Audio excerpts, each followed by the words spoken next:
talking about Spain against Morocco, I mean, Spain just obviously limped through into the knockout rounds there, Nick, but I can't help but think they've actually got a decent draw when you look at playing Morocco. Yes, they're decent, of course, but the way it's worked out and who they could play in the quarterfinals if they get past Morocco, Luis Enrique will probably be okay with that, even though he won't be happy with the group stage performance.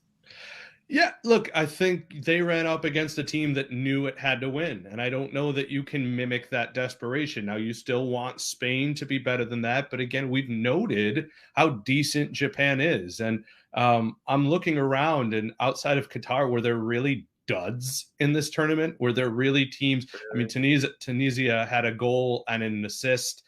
Sorry, goal and a goal conceded. They were the kind of the boring team of the tournament, but there really wasn't what Costa Rica threatened to be on day one when they lost 7-0. Everyone had their moment at this tournament besides the hosts, who shouldn't have been here, but that's what you get for hosting. So you can't really blame them either.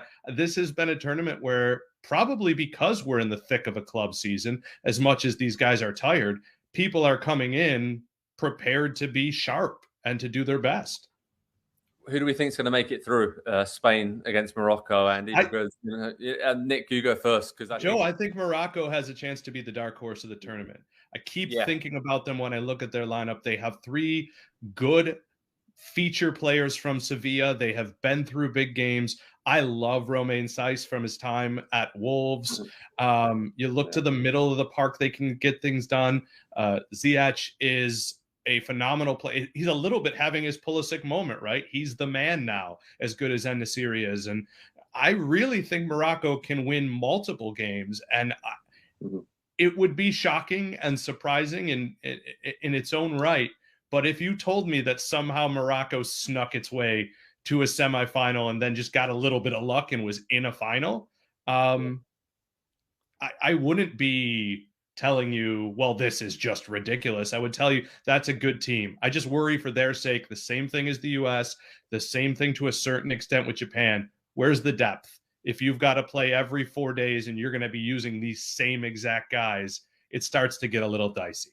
Yeah, that's the difference, right, Andy, between the Spains, the Englands, the Frances, Argentinas, Brazil with this tournament. There is, even Portugal probably, there is kind of a separation now when you look at the strength of these squads. Yeah.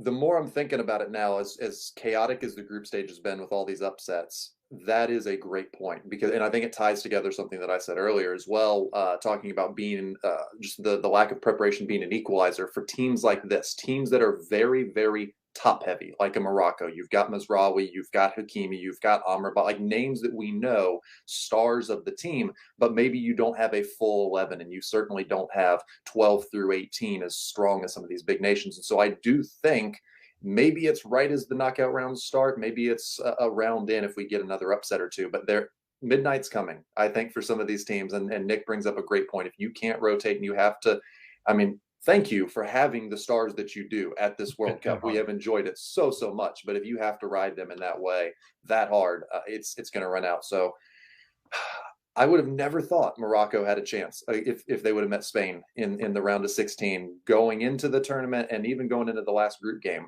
But I could see them winning it. I think it might go to extra time. It might even go to penalties, honestly. Wow. I'm kind of with you on that, to be honest. And I just want to say hats off to Japan, Morocco, Australia. The Even US. the US, I put them in their brackets, right? Exactly. So thanks for making this tournament. It was already great to start with, but thanks for making it even more interesting than it already was, to have some upsets, some extra intrigue, and to see some different players and different teams in these scenarios and pressure cooker situations. And it's going to be fun. So head over to Pro Soccer Talk on NBCSports.com for all the latest news ahead of these World Cup last 16 clashes, team news, how to watch information, all of it. We'll have you covered here on PST, the 3 gents on the screen. And we're going to have a lot more fun. I think the group stage was fun. These last 16 and knockout round games are going to go to an entirely different next level. Andy's grimacing there because he's been through a lot in these finales, especially there with Japan and Spain making it through. Hi there, I'm Rebecca Lowe, studio host for NBC's coverage of the Premier League. Don't forget to hit subscribe to watch more videos all season long. For even more Premier League content, from original series to live matches, head over to Peacock and be sure to tune in for Premier League mornings every weekend on USA Network and on Peacock. We will see you over there.